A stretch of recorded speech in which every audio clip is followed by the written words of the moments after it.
In the traditional motion picture story, the villains are usually defeated. The ending is a happy one.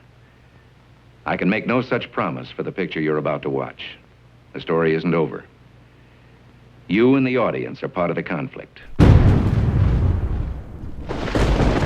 More human beings were slaughtered in the 20th century than in all previous centuries combined.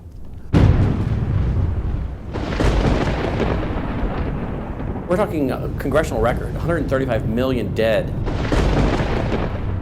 Their entire purpose was to detach our culture from any moral anchors whatsoever.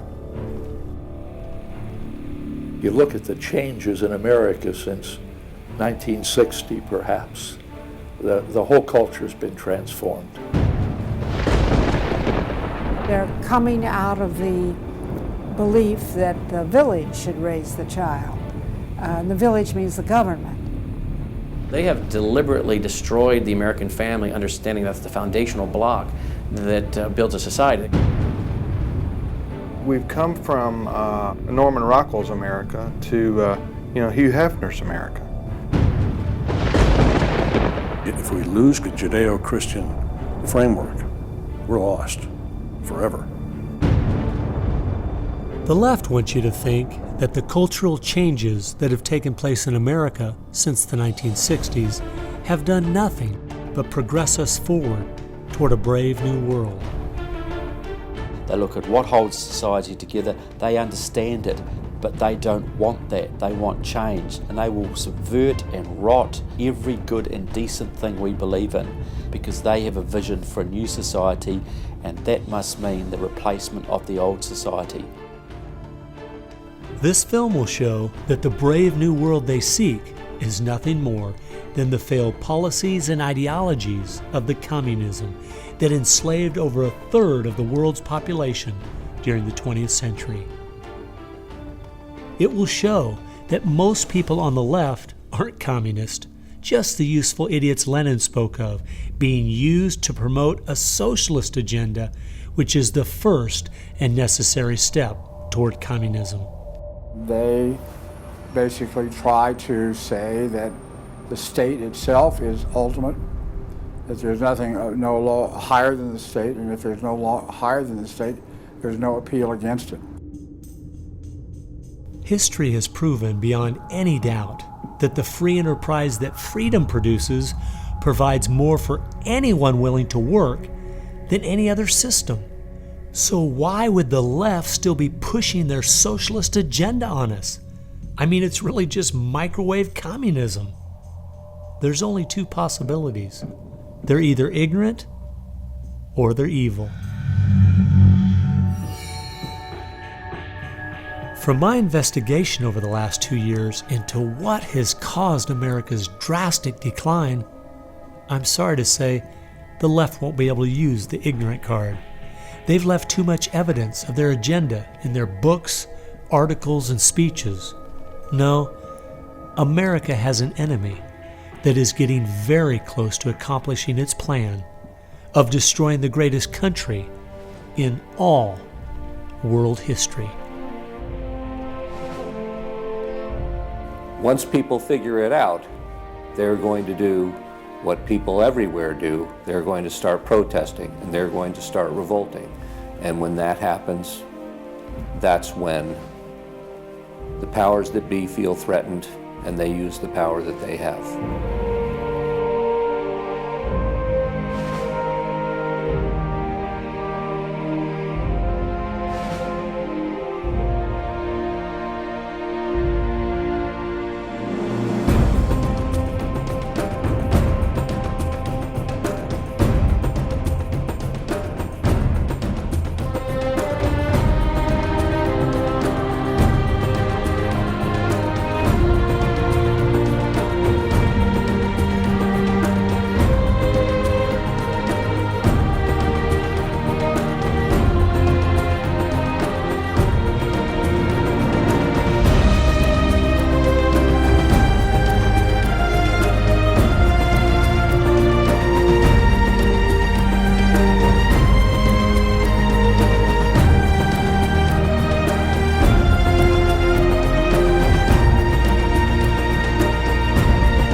This story really begins for me back in the summer of 1992. I got a phone call from an older gentleman I knew who was a writer, and he asked me if I'd go attend a meeting for him at the University of California, Berkeley. He told me that the Communist Party USA had recently split over differences of how to best take America down. Some were wanting to still work toward a violent revolution, while others were wanting to focus their efforts on using public policy to subvert America from the inside. He was curious what they had to say. I mean, after all, the Berlin Wall had just come down, the Soviet Union had dissolved, and the whole world was saying communism is dead. So why were they meeting, and what were they up to? I was in graduate school at the time, and the whole idea of slipping in undercover into a communist meeting sounded pretty neat, so I decided to go. The first surprise I had was when I walked into the auditorium. I was expecting it to be filled with college radicals, but instead it was 50, 60, and 70-year-olds, grandparents, professionally dressed with briefcases. And I realized this might be a little more serious than I thought.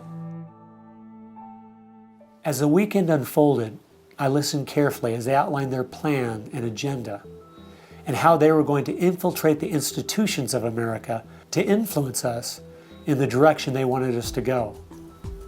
To destroy our families, they wanted to promote cohabitation instead of marriage. They wanted to try to get children away into government programs at the earliest age possible. And they also said they'd like to get behind the feminist movement because they felt it had been very successful in making women discontent with marriage and motherhood. To destroy business, they wanted to get behind the environmental movement. And in 1992, the environmental movement was very modest, but they thought it was the only vehicle capable of creating enough regulation and red tape to discourage business growth. And finally, to destroy our culture of religion and morality, they said, if we can get Americans to accept homosexuality, they thought it would begin to extinguish our traditional moral values Americans held. I remember thinking at the time, this plan doesn't seem very realistic. It's not something I'll need to worry about in my lifetime. It was 15 years later, I was appointed by the governor to be a state representative in the legislature. I'd only lived in my district for 2 years, so I thought it'd be a good idea if I wrote a monthly letter to the editor. Each month I wrote on a different topic. In January 2008, as I was contemplating what to write my letter on, I thought back to the meeting in 1992, and I thought of the goals they'd outlined and where America was today, and I couldn't believe how successful they had been. Our families were totally disintegrating. The environmental movement had become the most powerful force for destroying our free markets, and hate crimes legislation was being considered in Washington, D.C. that made it a crime to even say anything against the homosexual movement. I realized people needed to know what was going on. After I wrote this letter, within days, people were protesting at the Capitol. It was the feature story on the evening news. Controversial comments have state legislators buzzing tonight. After a freshman lawmaker alleges the communist agenda has infiltrated mainstream America. It's the big story, live at 6. And over 40 letters to the editor had been printed in response to what I'd said.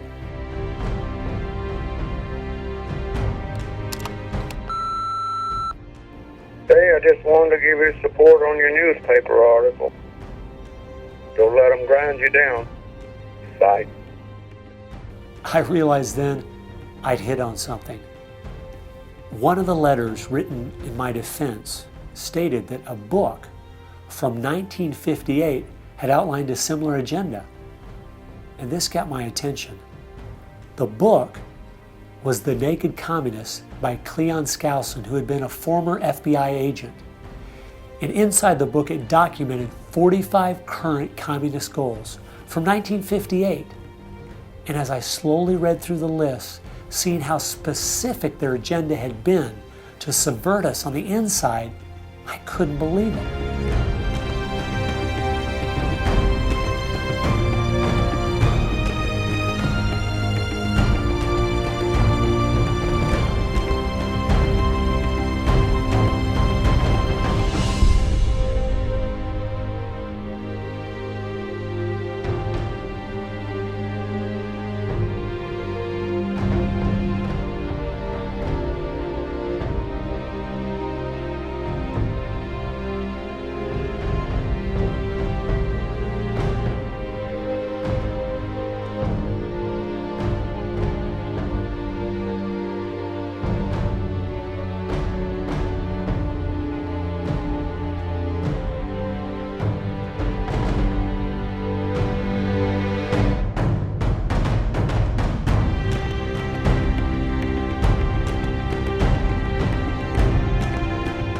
they'd accomplished almost every single one of them, and nobody seemed to be noticing.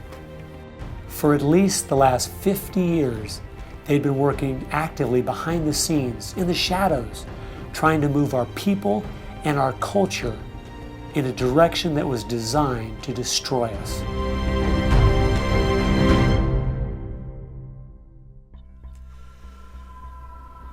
Someone needed to find out the truth of what had happened to our country. Could all of these very specific goals have been accomplished by accident? Or was there something there, under the surface, intentionally rotting away America's culture? I decided to go and get the facts from some of my favorite writers and speakers around the country. These are a few of the questions I asked them.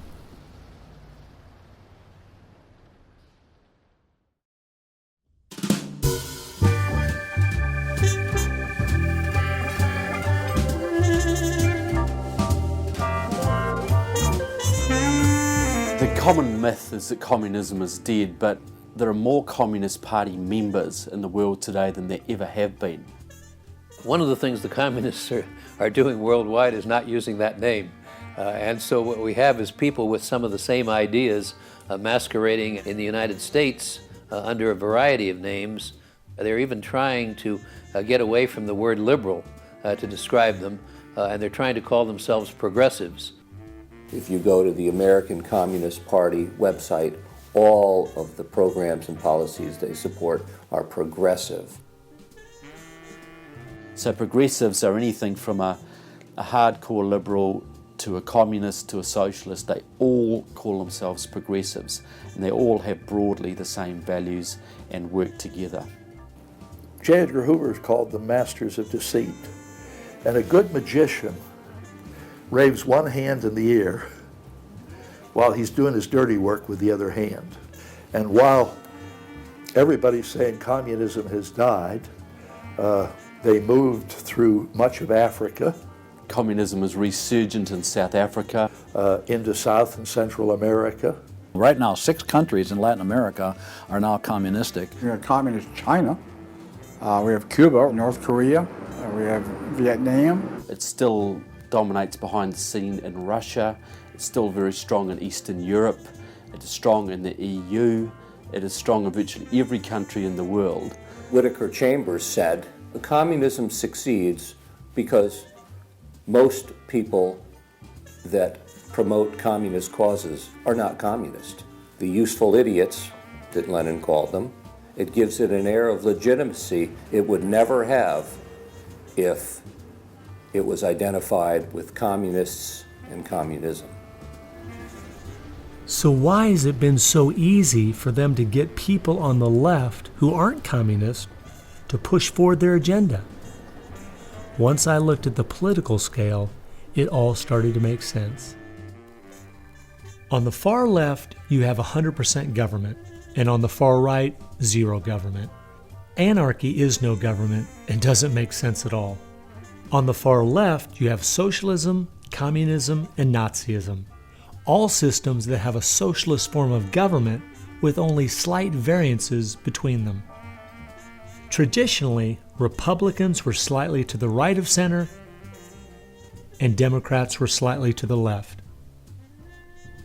In recent years, though, through the radical influence of the media, Hollywood, and the multitude of Marxist professors in our universities, both parties have slid to the left, with the Democrats going so far they have openly joined hand in hand with the radicals. That's why they all work together. All the groups on the left now have the same goal, a socialist America. I thought we were over communism. I thought, okay, we won that battle. The Berlin Wall came down. Ronald Reagan won the day. We've got to look and see how he fought this, because we're fighting it again on American soil. Not hostilely attacking us like we feared in the Cold War. It is from within. And it has no opposition, none. And that's the frightening thing.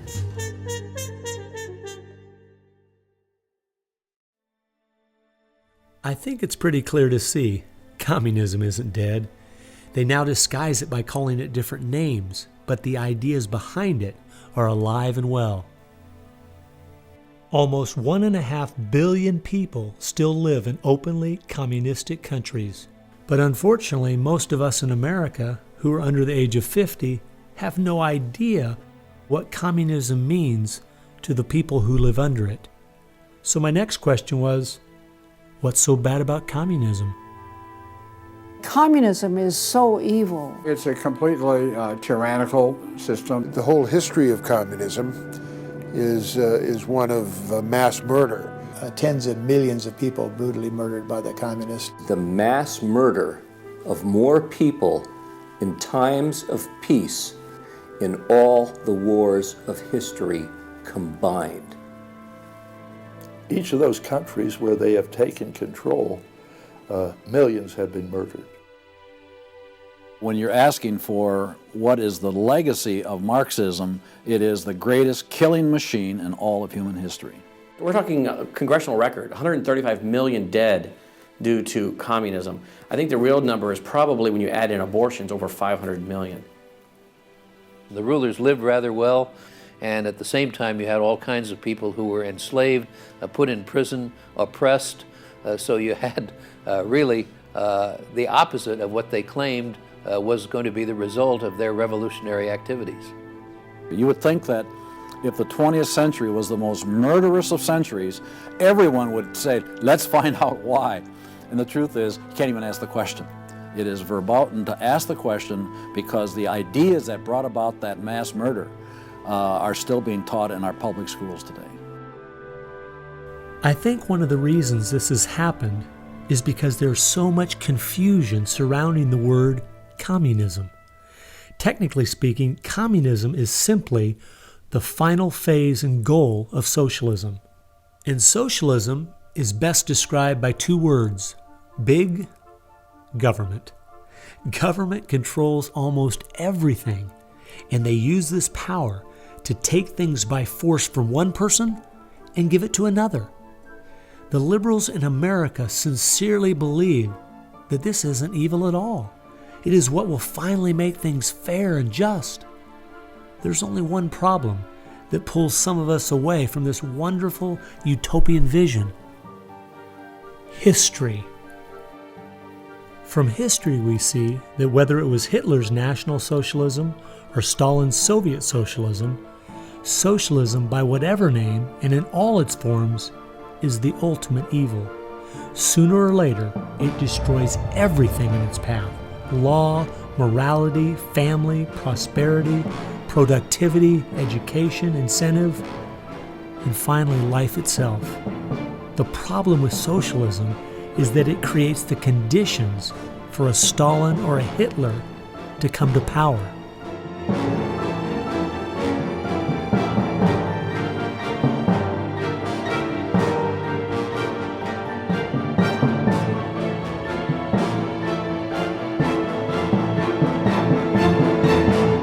And that's why communism has such relevance today.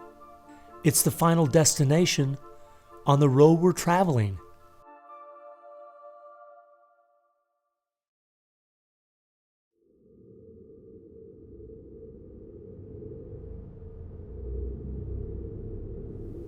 Friedrich Nietzsche tried to convince the world that God was dead.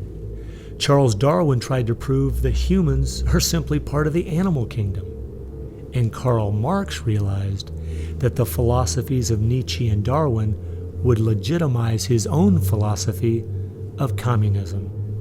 He knew their ideas would justify the brutality and slaughter that would be necessary to implement communism worldwide.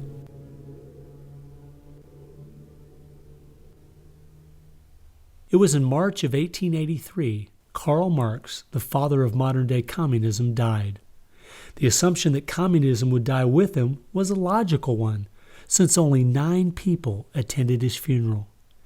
In October of that same year in London, England, a group was forming called the Fabian Socialist Society. The Fabian Socialists decided that they were going to socialize the world incrementally. They call it socialism by evolution instead of Marxist socialism by revolution. It always worked in tandem with the communists. Some Fabians were also communist. There was a bit of interchange of membership. The Fabian socialists are slowly but surely bringing about the socialization of the world. Europe is pretty well done. They are now working in Latin America. Latin America is not just socialistic in many countries, they're all already Marxist. You have hardcore Marxists in Venezuela, in Nicaragua. El Salvador just went communistic, and of course Fidel is sitting right there laughing at this whole thing. And we haven't even figured this thing out yet. We don't even know there's a red plague coming up to meet us. We think that we're just going to watch the cartoons on Saturday morning and everything will be fine. They had a lot to do with bad stuff happening. There are two things I found that gave me a good idea where the Fabians were really coming from.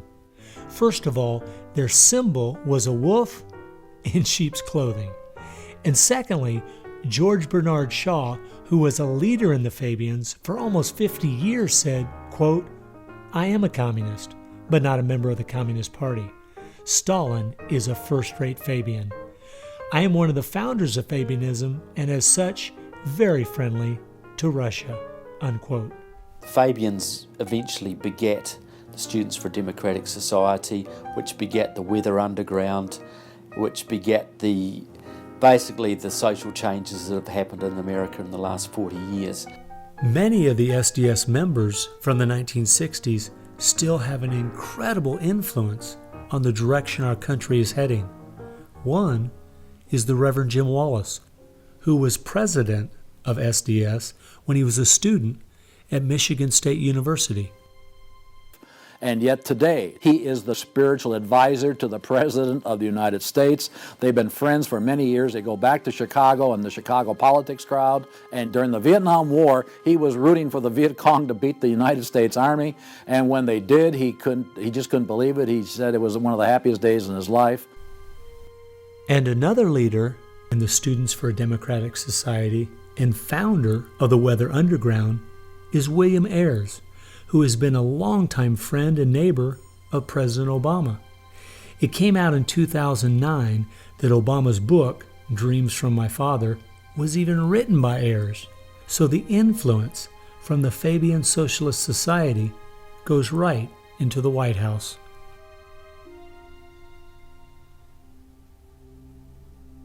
The next group I found that has seriously impacted America's culture is the Frankfurt School. The Frankfurt School was a sort of an outpost in America of European socialism. Willy Munzenberg, with a few other Bolsheviks, founded the Frankfurt School. The two leading members are Herbert Marcuse and Franz Neumann. Franz Neumann was, in fact, a Soviet agent. Their entire purpose was to stand the entire educational system of the West, and the United States in particular, on its head. Bertrand Russell, who worked with the Frankfurt School, said, "By using psychological techniques to teach the children, we will be able to produce, quote, an unshakable conviction that snow is black," unquote. They established a school here. With the help of John Dewey. He helps bring these German intellectuals to America in 1933, drop them down at Princeton, Berkeley, Brandeis, to go after education and media. Included in those goals were the teaching of homosexuality and sexuality to children, the promotion of excessive drinking, and destruction of religion in the United States. That was a big one. And they basically started the social rot. Willy Munzenberg said, "We are going to make the West so corrupt it stinks." I love spending time with my family, July 4th, baseball, and apple pie, and my mind can't even comprehend that there were groups of intellectuals back in the 1930s plotting and planning how they could make America so corrupt it stinks. There are certain lines and certain limits, and the left has always pushed it as hard as they can, as far as they can, and will protect any pornographer, any deviant, any any negative cultural form they can find, basically to degrade the culture. And that goes right along with the feminism of today, which was part of the Frankfurt School's desire to destroy a patriarchal society for a matriarchal society. In other words, remove the father as the loving provider, discipliner, discipler, leader of his home, where you instill virtues and integrity and modesty. That's been broken down on purpose because they knew if they could destroy the family, they could destroy a nation. And instead of having a father who leads and disciples and protects the home and provides for the family, the government steps in as a nanny state. The Frankfurt School developed the concept of cultural Marxism. Penetrate the culture, take it over, and then everything else will follow. And of course they did that, and today we've had a complete cultural revolution. As many people in America are familiar with the phrase "make love, not war," that actually came from Herbert Marcuse, who was with the Frankfurt School. So these guys went after education, they went for media, and they've been very successful in changing the entire worldview of Americans through what they call political correctness, but it's really cultural Marxism, with the goal being to destroy Christianity, then create chaos, and then move to their ultimate goal, which is from cultural Marxism to traditional Marxism, which is socialism.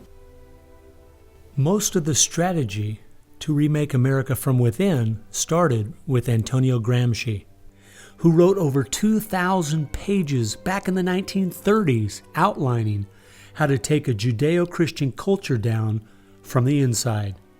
The plan he suggested has been the main focus of the left ever since. Antonio Gramsci was a neo-Marxist philosopher. Antonio Gramsci was an Italian communist. Antonio Gramsci is probably the biggest troublemaker in the world. He's probably got more responsibility for our social ills than anybody else on the planet. He knew of the importance of undermining the morals and the character of this country. Because America had a strong Christian heritage, you had to attack the culture. You had to change the culture. Even to pornography, into areas that most people normally wouldn't accept. He said that we're going to destroy the West by destroying its culture. We're going to infiltrate and we're going to turn their music, their art, and their literature against them. That means that you penetrate the universities, you write the books, the novels, the poetry, the music, the book reviews. And once you control the culture, then you can sort of shape the thought of rising generations. He differed with Marx. Instead of, for example, destroying the church and the other basic institutions, he said infiltrate them and use them to change the culture. What Gramsci had to say was that this is the way that government is perpetuated and society is perpetuated is through these churches, because they set the standards, they set the framework of the way people live, of rules, how families should be structured. He didn't want a revolution on the streets that would be overturned by the police the next day. He wanted to change society over the long term so that we'd have a revolution without us even realizing it, basically. And the communists have been very effective in promoting their ideology in Hollywood, in the mass media. And I think he was quite right. I think that's exactly what has happened. I think that's the way it's worked. I think it's working that way now. And that's where a lot of these people come from. And that's been the big success story of communism in the last 50 years. It's the professors, it's the educationalists, it's the journalists. They are the shock troops, the Gramscian shock troops of the future. And one of Gramsci's all-star disciples, Saul Alinsky, became one of the most influential radicals of the 1960s. Well, Saul Alinsky was a prominent radical in 1930 Chicago. He worked closely with the Communist Party. He used to go down and train at the rifle range with Leon Dupre, who was later a mentor of Barack Obama. And they used to train to shoot because they knew the revolution was just around the corner. But that didn't come, so he got a bit more subtle. Well, Saul Alinsky called for a community organizer to stir things up, to create agitation. In fact, he said you'll be accused of being an agitator, and that's exactly what you are. He wanted the haves and have-nots fighting with each other.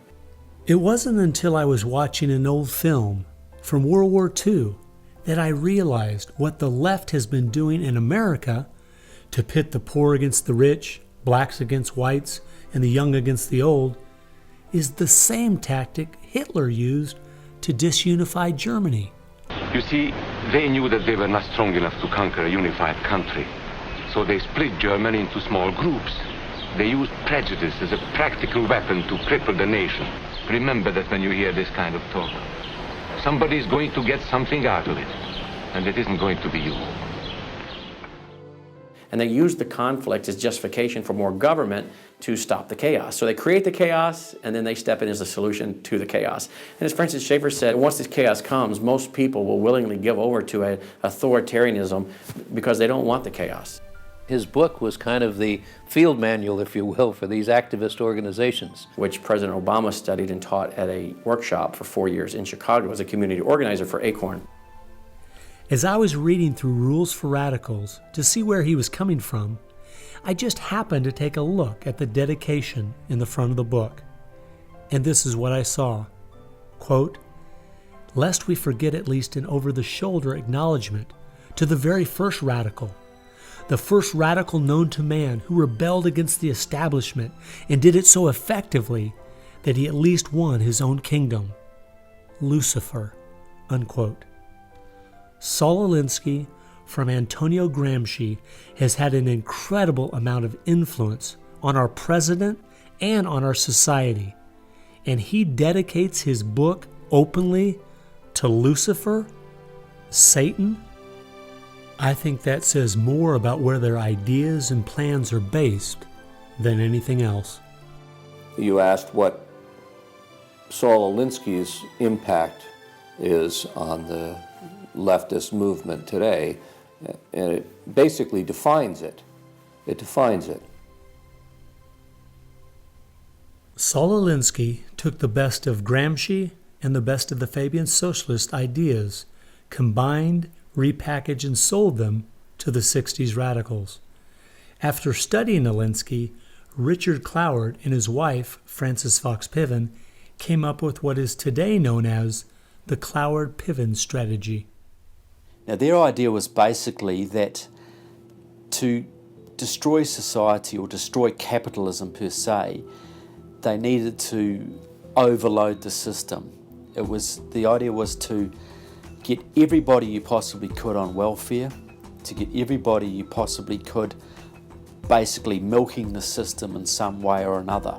It was called the crisis strategy, and it became very well known by activists and radicals in the 60s.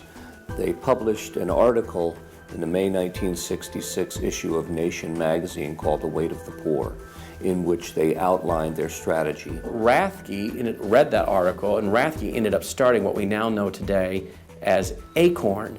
And of course, Cloward and Piven had been studying Saul Alinsky.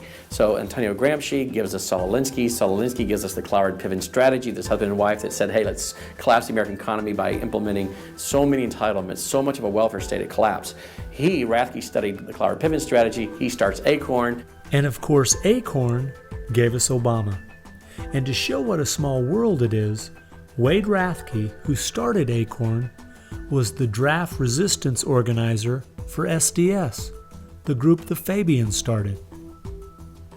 They've used that strategy ever since to expand voting rolls, to expand welfare rolls wherever they can, basically just to overload the system, to increase the tax burden on the middle class, and basically bring capitalism one step closer to destruction. I guess we shouldn't be surprised that we still have open borders, that so many people are dependent on the government, and that the left keeps pushing these programs when all they've done is tear apart the black families in America and create generational cycles of poverty. The last group that has worked alongside the Fabians and the Frankfurt School using Gramsci's approach is the Communist Party USA. Probably the most important book on this subject is called Towards Soviet America by William Z. Foster. William Z. Foster was the head of the Communist Party himself. He ran for the president of the United States in 1932, but in the book, Towards Soviet America, he literally lays out chapter by chapter by chapter what is entailed to bring about a USSA, not just a USSR. Two of the movements they started in America have played a significant role in tearing apart our families, in breaking down our morality.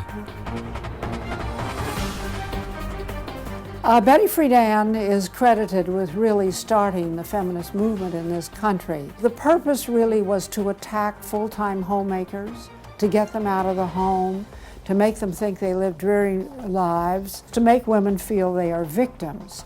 It's the science of victimology. And that is so unfortunate, because the American woman is the most fortunate class of people who ever lived on the face of the earth. And to try to tell them that they are victims of an oppressive, unjust patriarchy is just a grievous lie. But unfortunately, they are teaching young women that and have been doing it for many years. While Betty Friedan was pushing her book, Feminine Mystique, she implied that she was coming from the point of being a frustrated housewife herself and just wanted to be a help to other women. But later in the 1990s, it came out she was in fact a radical propagandist for the Communist Party and a staunch supporter of Stalin. So when she had described the American family as, quote, a comfortable concentration camp, unquote, it wasn't because of her experience at home, it was because she was just doing her part to dismantle our families. I'm a student of communism, and the communists set up various groups and various societies. Their society that they set up to promote homosexuality in this country was called the Mattachine Society. And it was founded by Henry Hay, a leading member of the Communist Party. So since I was studying communism and teaching on the issue of communism, you just follow leads, and all of a sudden you realize, what is this Mattachine? I've never heard of this Mattachine Society. Well, it was Henry Hay's organization set up to infiltrate the culture of the United States to make homosexuality normal. It's always been a movement dominated by the left. It's all these so-called isms. You will find there's a communist or a socialist behind every one of them, and you'll always see their targets. It's basically the traditional family unit. The war is still against the family. If you go back to the Communist Manifesto and read Karl Marx carefully, the war is against what they called the bourgeois family, which was really the biblical family, father, mother, and child. They want to plow through marriage. They want to change the very definition and meaning of marriage, because their open door to engineering society in this utopian way is blocked by the very values of our Christian civilization that's taught through marriage. And so the left just has got to destroy the family, because if there's any one thing that will prevent the left from carrying out its agenda, it's healthy and strong nuclear families. And so from the Fabian Socialist Society to the Frankfurt School to Antonio Gramsci and the Communist Party USA, from these four you will find connections to almost every left-leaning person and organization in America. Their influence has been incredible.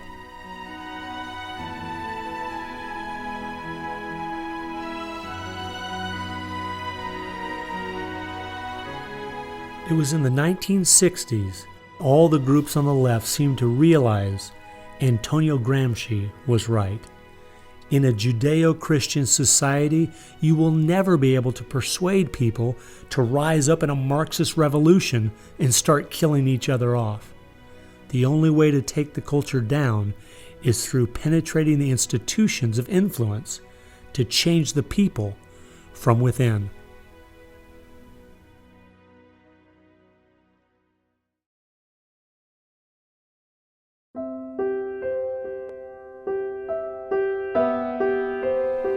I guess the biggest surprise I had while studying these four groups was seeing that a large part of their agenda was trying to make us an immoral people.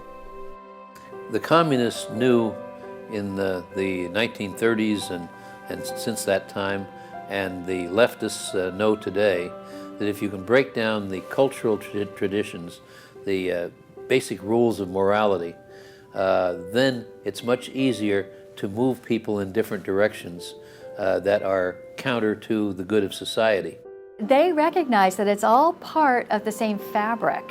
Their ideologies all work together to break down families, to break down the sanctity of human life, the value of human life, to break down the idea that there is a God that we are accountable to.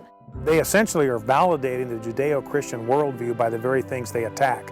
Because in their effort to destroy our culture, they know that they have to go after the very things that the Judeo-Christian tradition honors and values.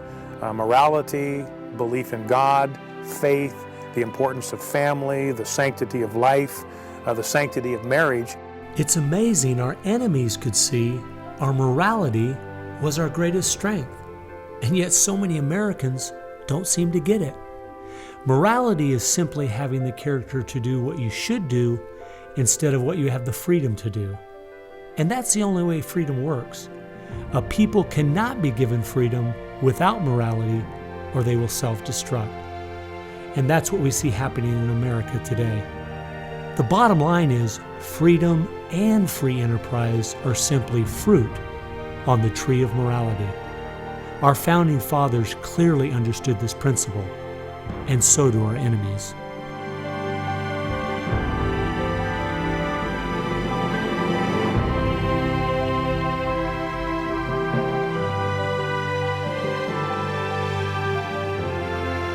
There is an important fact we need to face. If we had Ronald Reagan as president, low taxes, and a strong national defense, the ship certainly wouldn't be sinking as fast as it is now, but it would still be sinking. A booming economy doesn't take care of the major problems we face. 50% of all marriages end in divorce, 40% of all children born out of wedlock, over 3,000 women a day aborting their babies, 19 million new cases each year of sexually transmitted diseases, schools that teach the children everything is relative, there is no right or wrong, and the list goes on and on. I recently read in our local paper that over the last 12 months, almost 7% of all high school students in my state tried to commit suicide.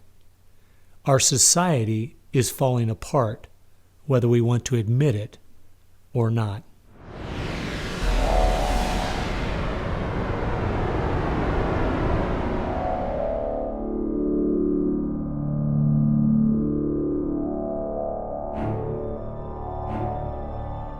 Karl Marx had the insight to see that dethroning God and destroying capitalism went hand in hand. As you attempt to dethrone God by erasing the morality in a society and destroying his institutions, the family and the church, you are destroying capitalism. Because as the families fall apart and the church loses its influence, society starts to crumble. And then government has to expand to pick up the pieces. The question, as Whittaker Chambers put it, was God or man? God or man? Karl Marx was an atheist. Marx's philosophy was that people existed for the benefit of the state. What Marxism did and does, and all the other isms of the modern era, is to try to dethrone God by deifying man. You have to discredit God. He's your competition. The 20th century ushered in several ideologies that sought to devalue God and elevate man. Communism, relativism, humanism, they all deny that there's a God, and they claim that by doing so they're really elevating man. But if you look at how each of those philosophies end up working out in real life, there are always some classes of human beings that don't deserve the same value or rights as anyone else. To turn it around, to believe in freedom, the way we have been raised, you have to believe that there's something precious about every human person. And of course, that's from the Bible. Imago Dei, we are all created in the image of God. Therefore, Every human being is entitled to respect and dignity and freedom, and that is distinctive to biblical religion. You don't find anywhere else. Almost all the ideas that have made America such a unique and great country, our founding fathers got straight out of the Bible. I guess that's why the left only has a problem with one religion, biblical Christianity. They never complain about separation of church and state when it comes to Islam, Buddhism, Hinduism, or any of the other religions. In fact, a couple years ago, the Dalai Lama came to my town, and during the school day, at taxpayers' expense, thousands of our local school children were bussed in to hear him talk. I wonder if they would ever do that for someone like Billy Graham. No, they must destroy the Bible's influence in America so they can step in with big government in its place. It's an age-old question. Are we going to believe in God, or are we going to play God ourselves? Essentially, for the left, the choice that they see very clearly is people are going to depend upon God or they are going to depend upon government. They want people to depend upon government, so they have to destroy faith in God. At its core, it's a rebellion against God and God's laws. And that's what the battle is about. That's what the assault is on. That's why Christianity is a target. And that's why we saw the gulags in the Soviet Union. We saw the concentration camps in Nazi Germany. And all the ideologies that elevate man end up devaluing certain human beings. Dictators of the left, Hitler, Stalin, Mao, Castro, and all the others, always have come to power by acting like they're going to change things to make it better for the people. Yet history has shown us the devastating results that have happened every single time. There is no example in history of big government that didn't abuse its power over the people. But people who have believed in the God of the Bible and that our rights are a gift from Him to everyone have always stood up for the preciousness of every human life. You look at those who have fought for true human rights throughout the ages, and it's those that do have a strong faith in God, those who fought against slavery, and those now today who are fighting for the sanctity of human life. Like the Declaration says, we hold these truths to be self-evident, all men are created equal. Aristotle didn't believe that. He said, no, some people are born to be slaves, and some other people are born to rule over them.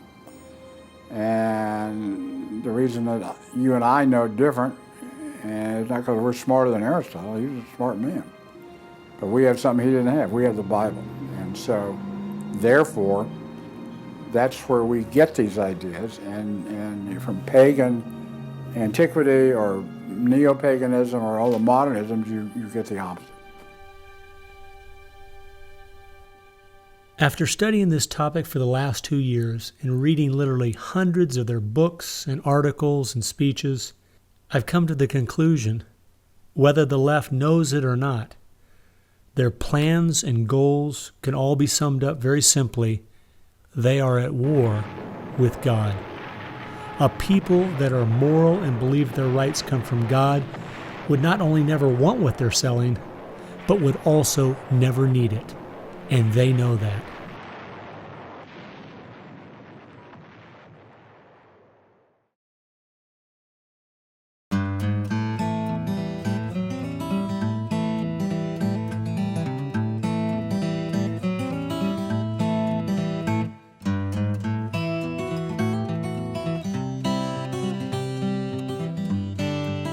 It's obvious if you're trying to subvert a country, you want to control the news. You want to control public opinion. A lot of people realize, well, there's a biased media, and most people know that. Even the Washington Post admitted it. Yeah, we were biased for Obama, so what? And when you enter into the equation, so what? That means the biases, the opinions of the reporters enter into what is news. They decide whether you have a right to know. And it's no longer a bias. They turn from just political bias to activism. They go to the places that influence, or I should say, where they can have leverage. Generations of journalists have been trained to interpret events, interpret the news, not report the facts, interpret the news. They do not deal in facts because facts aren't effective for them. They have very few facts on their side. They've gone into and penetrated these major areas to where they can influence it in the direction they want to go. We've seen a massive shift away from old-fashioned objective news reporting to what he called interpretive reporting, what others call advocacy journalism. And it's advocacy for a cause. And as a result, we have a news media in the United States that is extremely liberal at the present time. Which was a major, major goal, to control not merely the newsprint, but the television media and Hollywood. Stalin said himself, if I could control Hollywood, I could rule the world.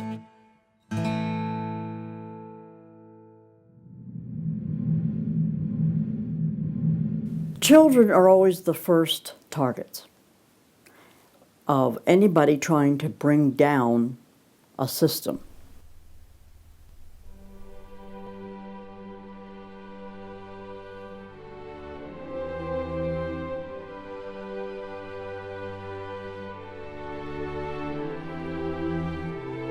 John Dewey is believed to be the most influential man in the whole area of public education.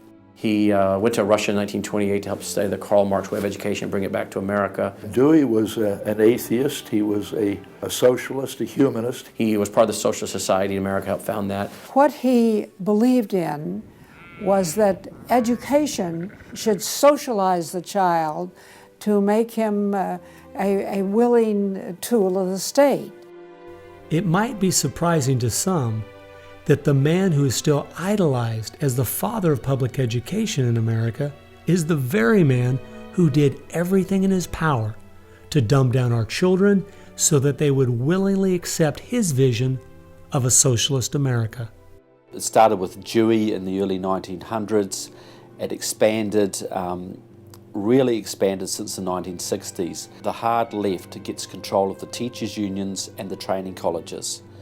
If you've got those two institutions, you can pretty much dictate all educational policy. The people who were demonstrating against our country and against our government in the 1960s have now become tenured professors in the universities. So they're the ones who are writing the textbooks, teaching the teachers, running the teachers' colleges. And it's self-perpetuating, because once you have the universities, then you train more cadres and more and more and more. And they discovered that they could do more to remake our country by going into the schools than they could by throwing bombs. I believe the average patriotic American underestimates the importance and influence education has on their children. That's how the large majority we had in 1980 to elect Ronald Reagan in a landslide has been lost. It's not because the other side has had lots of children. No, they're aborting theirs. But instead they're capturing ours through the propaganda they teach them, 7 hours a day for 13 years, and even longer if they attend college. We are losing most of our children to the other side because of the anti-American, anti-God, and anti-free enterprise rhetoric they are filled with in the government schools. Government schools are not teaching basic reasoning processes. They're not teaching logic. They're not teaching actual data of history and science and mathematics. And if your education is rather limited, then you're inclined to believe that government can be the solution to your problems. When you look at the desks in the schoolroom, you'll find 4 together, or maybe a table, they sit around a table. Independent desks are very rare in most classrooms because they don't want to promote the self-sufficiency, independence mindset. You go back to William Z. Foster in his book, Towards Soviet America, you will see how he has a whole chapter there on how we have to supplant education in this country and ultimately force every student to attend public school. That's the other thing. I hope the homeschoolers catch on to this. The homeschoolers and the Christian day school movement are going to have some very rough times ahead of them because the public school crowd cannot afford to have any competition. And they're being given plenty of competition by the homeschoolers right now. You see the effects of that in lowered educational standards. There's no more studying of the classics or studying of the civics or how the US Constitution was formed. It's all progressive education. It's all based on the identity politics, the isms, the current trendy isms, environmentalism, racism. They're training them for the collective, and a collective mindset and a dependency mindset. And it seems that they, again, want to have people be uneducated, so then they do become wards of the state. They're dependent on the government to provide everything for them. It's under 10% of kids believe that there is an absolute right and an absolute wrong. And why are we surprised? We've sent our kids into this government system that indoctrinates them, that teaches them about tolerance and diversity and multiculturalism, and not about reading, writing, and arithmetic, not about what our founding fathers had to say. It's consequences. Few would argue that the education the children are receiving in the public schools is pathetic at best. But with the amount of tax dollars we spend each year, over twice as much as it would cost to send the students to private school, why do we allow this to continue? The group that my investigation led me to, that seems dedicated to making sure the children don't get a good education, was a real shocker. The schools are pretty much controlled by the Teachers Union, the National Education Association. If you look at their platform and goals, you would think they were a socialist or almost communistic organization.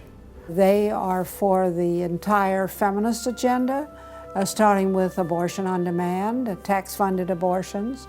They're for the whole gay rights agenda. They're for the whole globalism agenda. They are extremely anti-parent. It is an effort to get the children to abandon the values of their parents. National Education Association has no patience, tolerance, or use for traditional teachers. They're looking for people who want to be agents of change. They want to throw out all the lessons of history. And really it's an attempt to then impose their own views and ideas onto people, get them to act as activists. If you control those institutions, then you can control everything else. It's all public schools, all for their jobs, and they have gotten behind all of the radical kinds of curriculum that's being introduced. They're for it 100%. They've had a tremendous effect on public education. It's not positive. We also see immorality being promoted through our schools. The kind of sex ed curriculum that is being used and paid for with our tax dollars would shock most parents. I think one of the main problems we face is parents naively thinking that the schools are the same today as they were when they were young.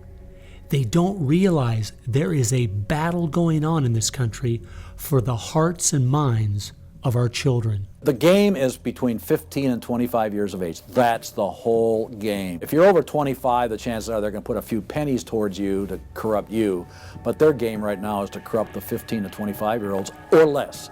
And right now they're down in the first grade with Heather Has Two Mommies, Daddy's Roommate, Gay Pride Parade, and now by 8th grade they'll pass out condoms in school colors because that's so patriotic. And it's perfectly obvious that you get a hold of the child early, you can change his values away from his parents' values and get him to follow you. And they're very open about saying that. The National Education Association has passed resolutions saying they want children from birth. Isn't that interesting? The Communist Manifesto also thought the state should take control of children at birth. The left has always been good at disguising their real agenda by coming up with phrases made from words we are very familiar with, but then giving them new definitions. Social justice is the current phrase of choice and is being used to teach children the failed Marxist ideas of yesteryear are what they should strive for today. We see social justice curriculum today, which is the buzzword for communism, socialism, Marxism, which Bill Ayers is teaching. It's in many of our colleges, and the social justice curriculum is being taught in high schools all over the nation. Justice is good. If you then start calling it something blank justice, then you're modifying it. And what it really means is, I think, taking from one group of people and giving to another group. So I would call it socialisms. And it's used to break down the differences between the way things are done and the way it should be done. So when they're teaching social justice in the schools, they're not talking about free enterprise and capitalism and individual self-responsibility, all the things that made America great. They're talking about the things that made Europe and the Soviet Union and China so bad.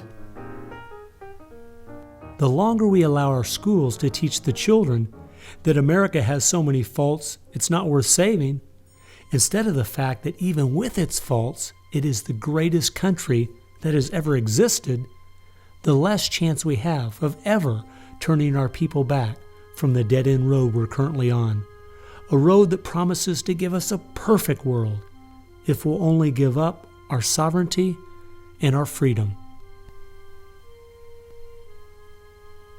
You're going to find more and more of the following. This is now called a world pledge. We no longer want the Pledge of Allegiance to the flag of the United States of America because that is considered nationalistic. And of course, the socialists, communists, and the Marxists and the extreme left wing in the country want nothing to do with it. I pledge allegiance to the world, to care for earth, sea, and air, to honor every living thing with peace and justice everywhere. This came out, first of all, in Superior, Wisconsin. So Superior, Wisconsin was their guinea pig, and there was very little said against it, and so it would then go to the next and the next and the next, and before long you'll have the whole school system standing up saying, I pledge allegiance to the world instead of I pledge allegiance to the U.S. The public schools right now, if you'll read Towards Soviet America, have nearly accepted every item that William Z. Foster said we needed to place into the public school curriculum. And we're seeing the results. People are not as informed as they once were. They think in different ways, and they think in the way that the left intends them to think. Antonio Gramsci realized that if you can take over the institutions in a culture, you will be able to use those to influence society to create the socialist man you want. I think the most brilliant part of his plan was that he realized you could not only create a man that wanted big government to take care of him cradle to grave, but, and this is the genius of Gramsci, you could create a man that needed big government to take care of him cradle to grave. A man so dumbed down and so minimized in society, he wouldn't have the intellect or character to take care of himself. The reason this is so deadly for America is that once we have a certain percentage of the population in that category, our limited constitutional form of government is no longer possible because too many people won't be able to exist in that framework. We are approaching that tipping point rapidly.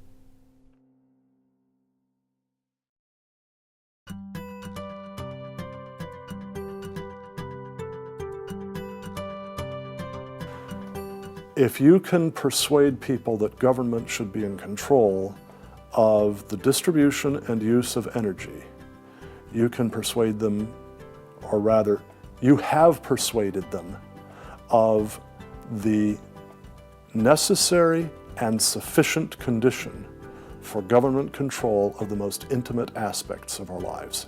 One of the main thrusts of socialism these days is obviously through the environmental movement. One hates to pick on Al Gore too quickly and easily, but I read the whole of his book, Earth in the Balance, Ecology and the Human Spirit, back in 1992 when it was first published.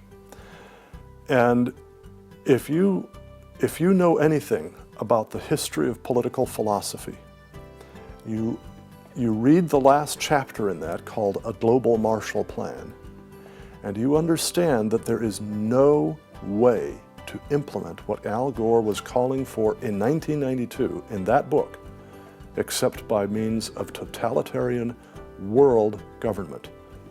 Patrick Moore, who was a co-founder of Greenpeace, and he was a very dedicated environmentalist, quit Greenpeace when he realized that it had been captured by radical leftists who were intent on using the environmental movement as a vehicle to destroy capitalism. How many factories work when there's a power outage? None. You want to hurt business, you want to drive down industrial production, you just drive up the prices of energy, you just diminish its availability, and the easiest way to do that is to make people scared to death of the cheapest forms of energy, which are fossil fuels, oil, coal, natural gas, and nuclear energy. They had already made people afraid of nuclear because of irrational fears, but then they had to figure out a way to make them afraid of fossil fuels. Well, the way to do that was to say they're going to cause catastrophic global warming. So I used to think this was just one great big distraction. If they want to put their energies toward the environment, but now I see that this is now being turned around and used as a tool to further a socialist agenda. Charles Rubin, a political scientist who wrote the book The Green Crusade, has told this story extremely well. Environment comes from a French word meaning surroundings. Well, now, what is surroundings? Everything around you, right? And so, as Rubin points out, environmentalism is literally everythingism. And so, if you were a socialist, committed ideologically to the notion of government having control of everything about our lives, and you saw that you were losing the contest in terms of the creation of wealth and its distribution to capitalism, you had to find some other basis on which to promote your vision of government and to pursue its implementation. Environmentalism, or everythingism, was the perfect card. In December of 2009, when the ClimateGate scandal broke open and it became public that even the leaders of the movement knew the whole global warming idea was a farce, it wasn't them just having bad data. We as Americans knew once and for all that this movement was simply part of their agenda. It's my guess that regardless of the evidence that comes out against them, they will not let this tool they have waited the last 100 years for go to waste. A tool that gives them the absolute power and control they want, but allows them to get it under the guise of saving the planet.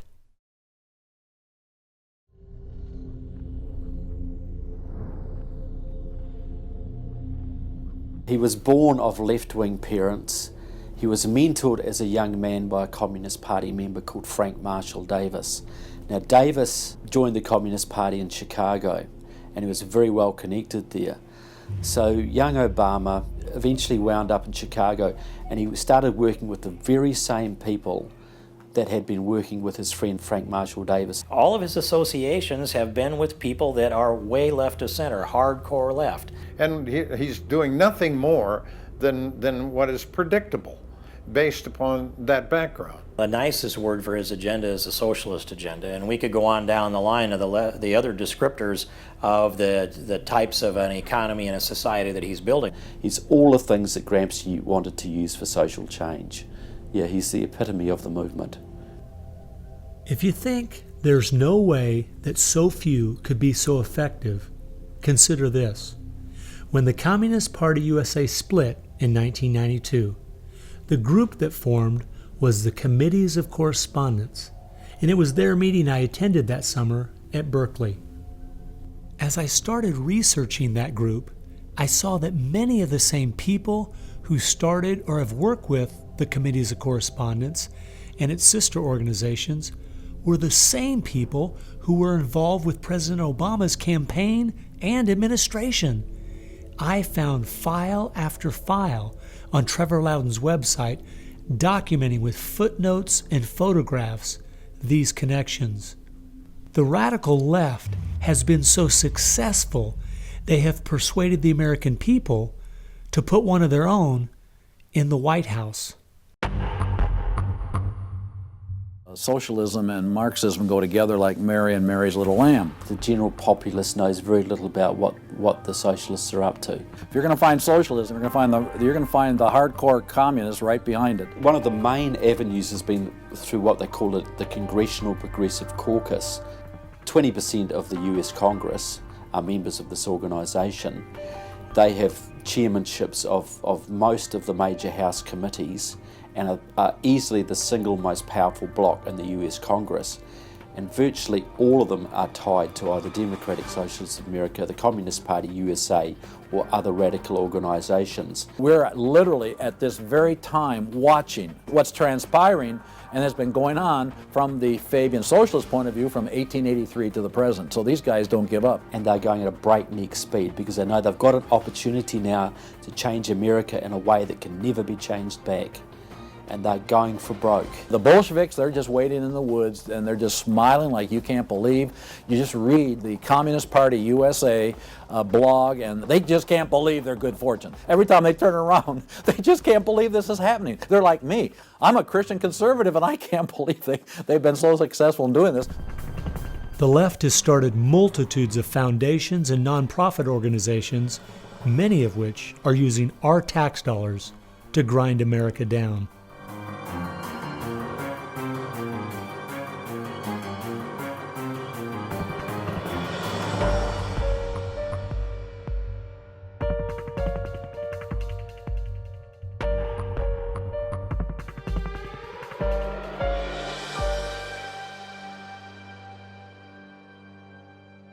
They use all kinds of patriotic words to masquerade an extreme leftist orientation, which, if anything, would enslave the people in the same kinds of things with the same kind of ultimate results as communism had. The communists will let the socialists go so far, and then ultimately the communists really turn on their fellow socialists and they wipe them out too.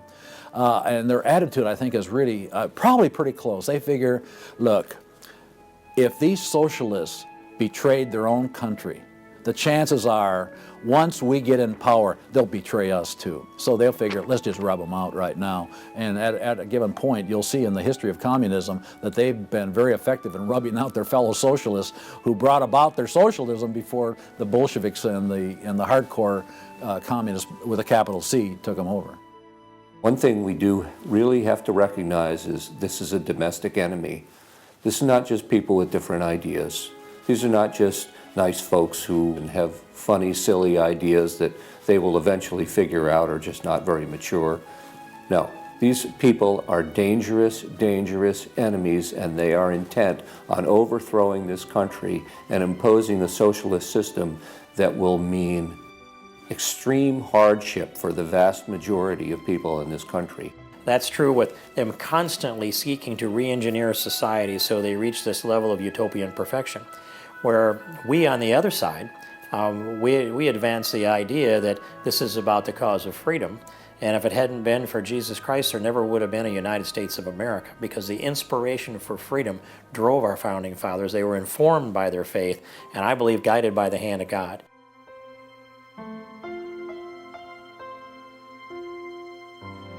No.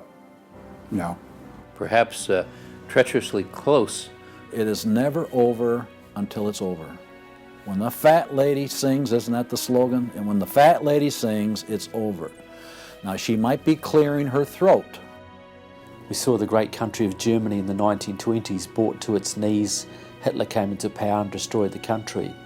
We see countries like Zimbabwe in Africa, which was once a prosperous breadbasket, now just wrecked. Argentina was destroyed by the socialist Perón in the 50s. It was one of the richest countries in the world. So, no, we're not at the point of no return, but it's getting pretty late in the day. There's no time to be casual, that's for sure. We've spent too many years thinking, because we have Republicans in office or the stock market is doing well, that everything's okay. This is why the left has gained so much ground. It doesn't matter who's been in office. They've just continued pushing forward with their agenda. Well, I believe this is our last chance to push back.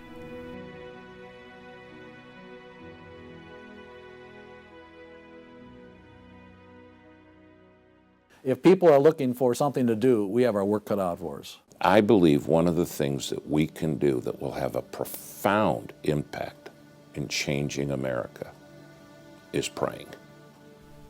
As soon as we get off our knees, we need to get on our feet. Become educated about what's going on in the country. Spend time reading. Understand their philosophy and their goals. They have to master this documentary. They have to go over it a dozen times. It might be having a monthly movie night with family and friends, watching one of the many great documentaries out there about what is going on in our country. One of the things that I think people in the United States who believe in our country, believe in our values, can do, quite frankly, is stand up for those values, to make their views known. And there's times that you got to speak up, and you've got to call things what they are. We need to be willing to be criticized and to not be silent because of the criticism. It was Martin Luther who said, if we're faithful on all battlefronts besides, precisely where the battle's the hottest, then we're traitors to the cause. I like to quote by Abraham Lincoln, who said that silence makes cowards out of the best of men. And we got a lot of people that need to be speaking up right now. We have an obligation to speak the truth about the policies that are taking us 180 degrees from God's will. Expand within your church. Expand within the people you have contact. Bring them up to speed and knowledge on what's going on. We need to organize those around us by simply mobilizing the unique groups of people we are in contact with and being their source of information. We can have an extraordinary effect. Lenin said that the organized minority will beat the disorganized majority every time. Why should we be buying products from companies that are going to fund organizations that attack our values? They need to be really smart in using the mass media.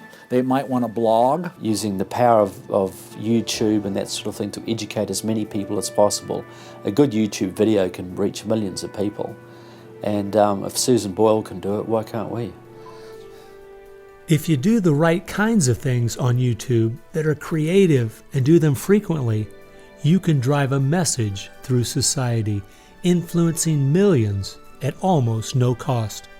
We need to be the people who graciously but consistently make contact. And express to those folks we elected what we want them to do, and what we believe in, what we think is right. And if they don't follow those things, then we need to make efforts to get them out and get other people in that will. Pick the good ones and stick to them. Don't waste your time on people who won't stand up for their country. All the others are making contact. The people who really want to honor America need to make contact. We also need to be influencing our own families. We've got to teach our own children and grandchildren the difference between truth and error, why they believe the things they do, and the true source of America's greatness. If what we're talking about is true, the most important thing we can do is protect our young, because that is where all of this is leading. They need to get that younger generation under their belt. And more parents are going to have to say, they're just going to have to sacrifice and take responsibility for their kids' education, because that's really where it starts, to impart that belief. The Southern Baptist, we're seeing that 85% of their kids, after they get out of their home, are essentially rejecting their faith, rejecting what they were taught. And of course, I think the reason for that is because their parents didn't have a lot of influence over them. I believe the public schools are the greatest cultural influence in this country. You homeschool your kids or get them in a Christian day school. If there is any way at all, homeschool your children. Homeschoolers out-test everybody. Our children need to be taught from Scripture a properly biblical worldview. That requires time. It requires effort. It requires purpose. Our minds should be the sharpest minds in the world. We need to work within our family to educate our children on what kind of country they live in and build their faith, and then get involved. The left has been working for decades to push us away from God and His laws. And we need to be willing to sacrifice whatever it takes to turn our country back to Him. Throughout our history as Americans, though, there has always been a great price to be paid for preserving, protecting, and defending this great land. The people who built America paid a great price. The people who went to war for our nation, boy, did they pay a price. And one of the American values was, we will pay a price for what is right. We will give of ourselves, even if it requires the giving of our lives. That was an American value. That's why it is such a heroic and honorable thing when a soldier defending us pays that price. That's like when you go to Arlington Cemetery in Washington, or the Tomb of the Unknown. You stand there and you say, this is America. We were the people who so believed in these values that it's an honor to stand for, even if it can cost you your very life.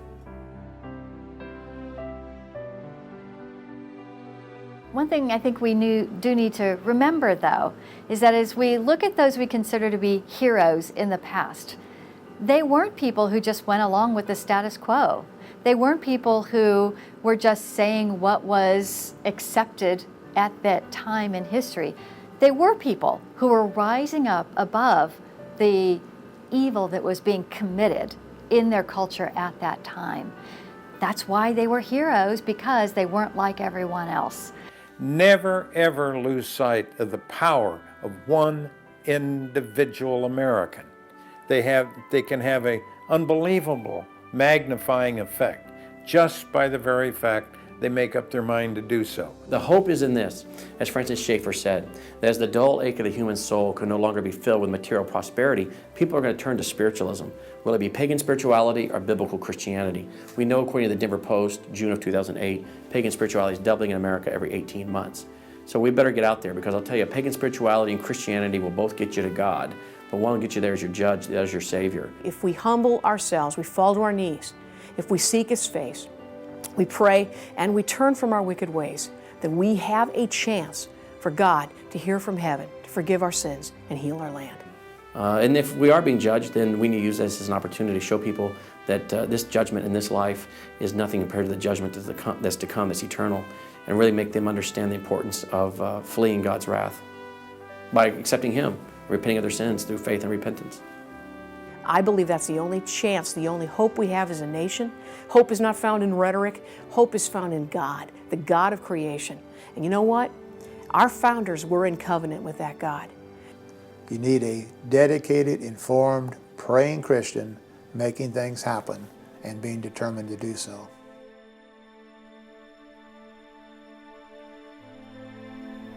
Time has only allowed me to present a fraction of what I found. The reason I called this film Agenda is because I wanted to make a clear distinction between what I was researching and all the conspiracy theories out there. The dictionary says a conspiracy is an evil plan formulated in secret by two or more persons, but an agenda is simply a list of things to be done. At every turn of my investigation, I found agendas by people and groups of the left outlining their plan in their own words. They've been doing most of this right out in the open. Some of you might be thinking, these Marxist ideas aren't the most serious threat we face. What about militant Islam, our open borders, the national debt, or even China? Well, I agree. America is facing so many serious threats right now. But the reason I believe this is the most dire is because it's destroying us on the inside. Through the political correctness and dumbing down, it's causing us to lose our ability to call evil evil and stand against it.